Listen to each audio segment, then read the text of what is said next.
dès le premier instant où l'histoire de Jubeyyeh a été révélée, une vérité inconfortable s'est révélée, le sort d'un jeune Pakistanais, pris dans un tissu de violence et de marginalité, n'était pas seulement un cas isolé, mais le miroir d'un système qui échoue à plusieurs reprises. Les rues de Tijaban, à la périphérie de Karachi, ont été témoins de sa routine incessante, entre de petits larcins pour survivre et la dure réalité d'une enfance volée. Dès son plus jeune âge, Jubeyyeh a appris que la vie est impitoyable, soit on se contente de ce qu'on a, soit on succombe à la faim et à l'abandon. Ses parents, plongés dans la pauvreté, étaient à peine capables de subvenir aux besoins de base, encore moins de le protéger des pièges qui l'entouraient. Petit à petit, le crime a cessé d'être un choix et est devenu une question de survie. Chaque jour était un combat, voler pour manger, s'enfuir pour éviter de se faire prendre, résister pour ne pas se laisser engloutir par le chaos. Ainsi, parmi les ruelles sombres et les impasses, Jubeyyeh est devenu un autre nom sur la liste des jeunes perdus, victimes d'un cycle qui se répète sans pitié. La société, indifférente, s'est détournée. Après tout, qui se soucie d'un garçon qui vole pour éviter de mourir de faim?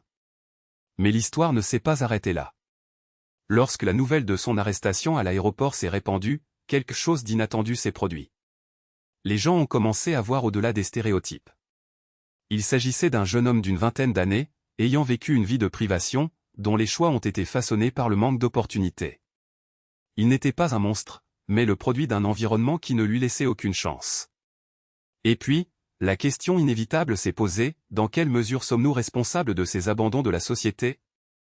S'en est suivi une vague de solidarité à laquelle peu de gens s'attendaient. Si certains le considéraient encore comme un criminel, d'autres le considéraient comme le reflet de leurs propres échecs.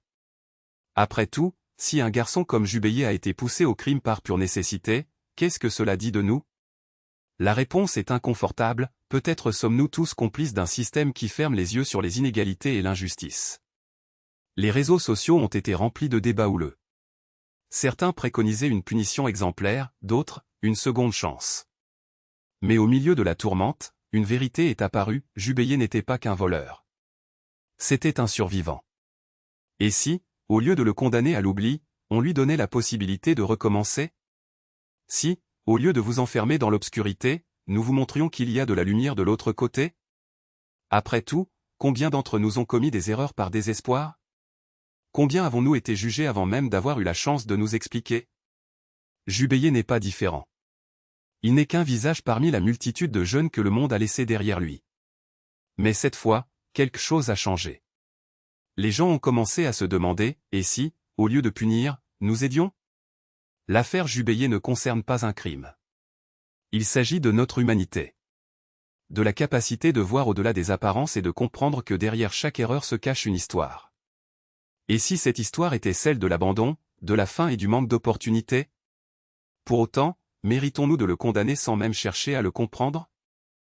La vérité est que Jubeyyeh n'a plus besoin d'être puni. Il a besoin d'une chance. Et si, cette fois, nous décidions de lui donner et à tant d'autres comme lui le droit de réécrire leur propre destin? Après tout, la justice ne devrait pas seulement être une question de punition, mais aussi de rédemption. Et qui sait, en tendant la main, nous sauverons peut-être non seulement Jubeyyeh, mais aussi nous-mêmes? Allait-il être réduit à un spectacle de douleur, à un simple nom de plus sur la liste de ceux que la société a déjà renoncé? Jubeyyeh n'est pas une erreur à effacer, mais un être humain à sauver. Et si, au lieu de lui tourner le dos, nous choisissions d'y voir le reflet de nos propres faiblesses?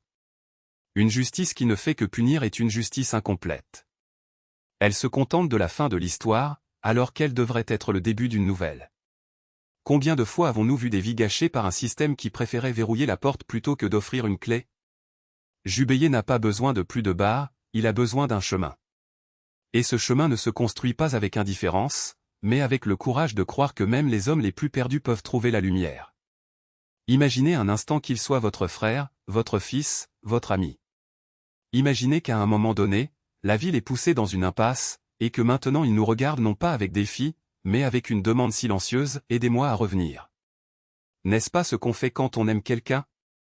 Ne tendons-nous pas la main, même lorsqu'il y a de nombreuses chutes? Alors pourquoi Jubeyyeh serait-il différent? La rédemption n'est pas une récompense pour les parfaits, c'est une seconde chance pour ceux qui ont commis des erreurs. Et si aujourd'hui nous décidons qu'il mérite cette chance, nous ne sauverons pas seulement une vie. Nous prouverons que l'humanité est encore capable de choisir la compassion plutôt que la haine, l'espoir plutôt que le désespoir. Nous dirons au monde que oui, même ceux qui sont tombés peuvent se relever. Et c'est finalement ce qui nous rend vraiment humains.